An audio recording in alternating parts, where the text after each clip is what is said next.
Today we're talking about how to get fit fast if you are over age 40 and at the same time still keep within a healthy safety profile. Obviously, it's not a win if you lose the body fat, gain the muscle, but then injure yourself and have to take 12 weeks off from training and then start all over again. So, we're going to talk about some safe ways that you can get fit very quickly on a tight time budget.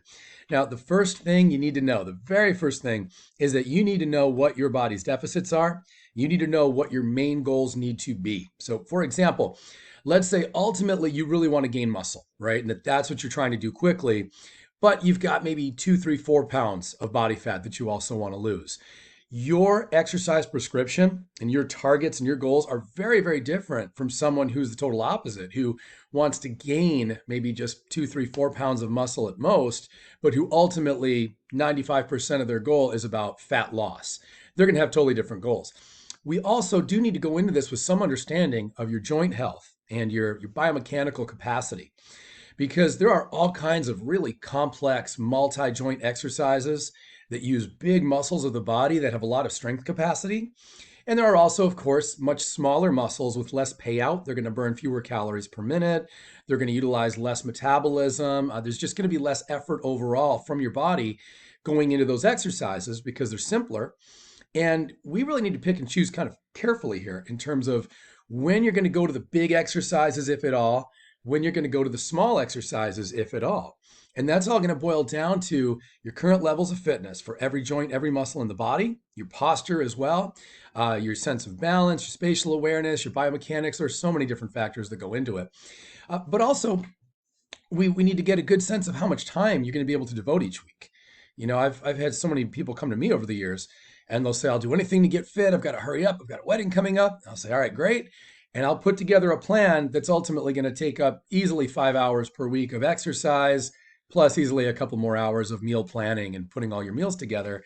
And that's just planning more time than they're willing to commit. You know, they just have other commitments that come first. So you do want to be realistic in terms of figuring out what is your time budget each week? How many total hours can you realistically, from day one all the way till you reach your goal, how many hours per week can you truly devote?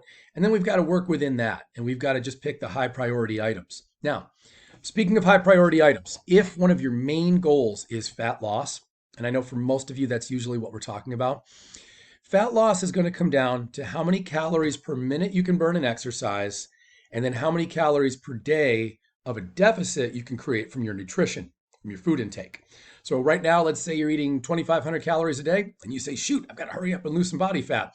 Well, we can create a big caloric deficit just from eating less, right? We can scale that down to potentially 12, 13, 1,400 calories or so per day.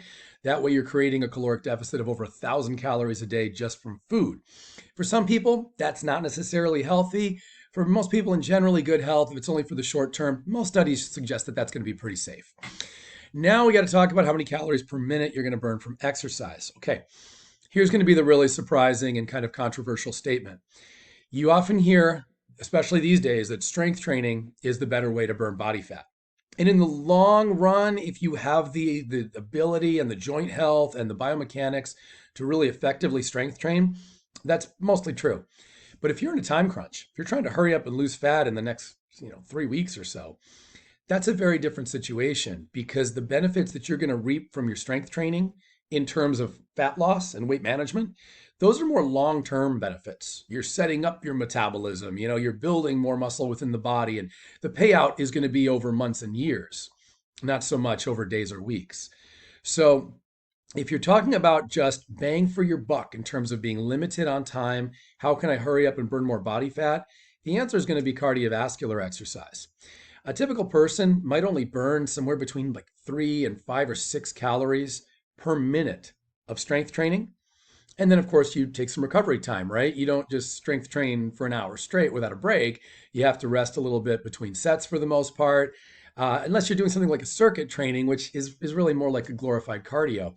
So at the end of the day, strength training in its traditional sense, although it's going to gain you muscle and it's going to build your metabolism, on a calories per minute basis, when you're in a time crunch, that's not going to be the best way to burn a lot of calories and therefore burn a lot of fat. Cardio, that same person burning 3 to 6 or so calories per minute in strength training might very well burn double that potentially in cardio or at least close to that. Really depends on a million factors, guys. I'm not there with you to check your VO2 and to see what your biomechanics are like. But at the end of the day, there are plenty of people who can burn 7, 8, 10, or more calories per minute in cardiovascular training. And so, therefore, if we're on a time crunch, cardiovascular is the immediate payout, whereas you can think of strength training in terms of fat loss as more of the longer term payout. And if we're thinking short term, then cardio is generally going to be the better way to go. Now, that doesn't mean you do just cardio, that you don't do any strength training at all. If you have enough time per week, certainly you'll want the strength training. It's going to make the cardio safer. It's still going to help you more with metabolism as well. It's just, again, we come back to how many hours per week do you really have?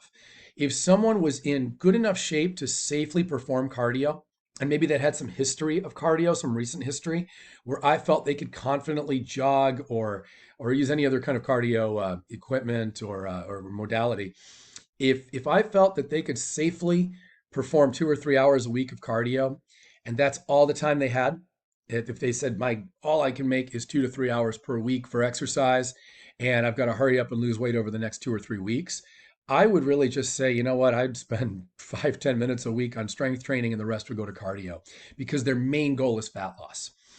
But on the other hand, if your goal is more to really look toned, to gain more muscle, and if you don't have that much visible body fat on you, then you're going to want to lean more into the strength training because obviously we can put on some muscle pretty quickly. And that muscle, especially if we train just the right show muscles, the muscles that really pop out more, that people can visually see, then that's certainly going to help on a visual level in a big way. So it really boils down a lot to what your very particular goals are. And it boils down to how much time you're going to have each week. We also have to consider how much adjustment needs to happen in your meal planning. There are some people, if they have very limited time each week, I might push more of their time towards meal planning and very little of their time towards exercise just because we might get more bang for our buck that way. And of course, it's safer as well if they're new to exercise and if they don't really have great biomechanics and great ability to safely strength train or do cardio. And the other thing I'd really consider is your starting points. You really do want to work with a professional. I know that sounds like it's more time consuming. You've got to set up an appointment with somebody and get things figured out over 1 or 2 sessions. And I realize that sounds like it's slowing things down, but truly it is going to speed things up because 99.9% of people out there, when they're in a rush to lose weight or to gain muscle, they almost always waste a lot of time on exercises that aren't going to really help them. Then they waste time on exercises that would help them, but they're not being done properly, not with the right intensity, not at the right duration, not with the right form and biomechanics. And so therefore, that's pretty much a waste of time too, and could be destructive and unsafe. And so they end up just kind of throwing everything against the wall and waiting to see what happens. And what happens is they actually don't get very fit. So anyway, look, my name is Coach Val. Go ahead and let me know in the comments what you thought of this video and what questions you have. You can also reach out to me. I'm going to keep the phone number down below in the description so that you can call me and we can chat a little bit and perhaps set up a Zoom meeting so that if I can have time in my schedule, I'll meet with you and we can start figuring out what you're going to need to lose the fat and gain some muscle very quickly and still safely. All right, thanks everybody. Have a great one.